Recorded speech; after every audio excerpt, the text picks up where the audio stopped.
You're listening to A Chapter a Day, a daily podcast. The Bible comes alive as we read a chapter out loud each day. Good evening. It's time for a chapter a day.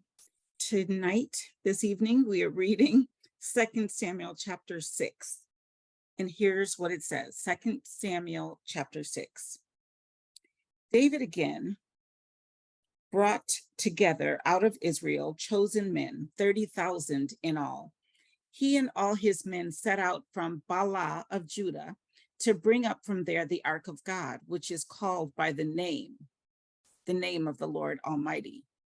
So just, name that first time is capitalized, which is called by the name, capital. Okay. Anyway, which is called by the name of the Lord Almighty, who is enthroned between the cherubim that are on the ark. They set the ark of God on a new cart and brought it from the house of Obed-Edom, which was on the hill. Uzzah and Ahio, sons of Abinadab, were guiding the new cart with the ark of God on it, and Ahio was walking in front of it. David and the whole house of Israel were celebrating with all their might before the Lord, with songs and with harps, lyres, tambourines, sistrums, and cymbals. When they came to the threshing floor of Nacon, Uzzah reached out and took hold of the ark of God because the oxen stumbled. The Lord's anger burned against Uzzah because of his irreverent act. Therefore, God struck him down and he died there before the ark of God. Then David was angry because the Lord's wrath had broken out against Uzzah. And to this day, that place is called Perez Uzzah. Let's see, what letter is that? E, which is Perez Uzzah means outbreak against Uzzah. David was afraid of the Lord that day and said, "How can the ark of the Lord ever come to me?" He was not willing to take the ark of the Lord to be with him in the city of David. Instead, he took it aside to the house of Obed-Edom the Gittite. The ark of the Lord remained in the house of Obed-Edom the Gittite for 3 months, and the Lord blessed him and his entire household. Now King David was told, "The Lord has blessed the household of Obed-Edom and everything he has because of the ark of God." So David went down and brought up the ark of God from the house of Obed-Edom to the city of David with rejoicing. When those who were carrying the ark of the Lord had taken 6 steps, he sacrificed a bull and a fattened calf.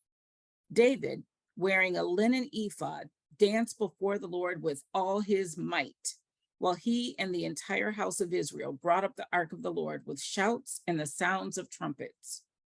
As the ark of the Lord was entering the city of David, Michal, daughter of Saul, watched from a window, and when she saw King David leaping and dancing before the Lord, she despised him in her heart. They brought the ark of the Lord and set it in its place inside the tent that David had pitched for it. And David sacrificed burnt offerings and fellowship offerings before the Lord.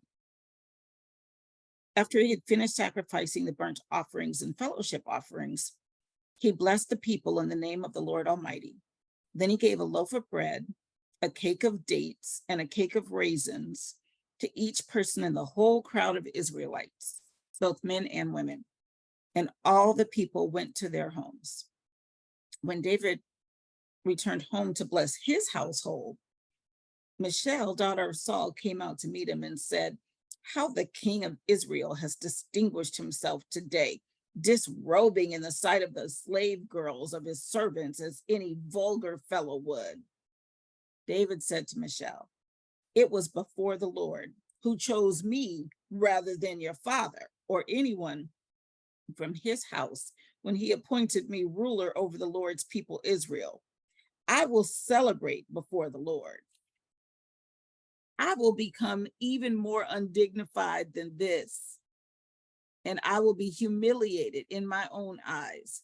But by these slave girls you spoke of, I will be held in honor." and Michelle, daughter of Saul, had no children to the day of her death, which of course is, looked at as shame.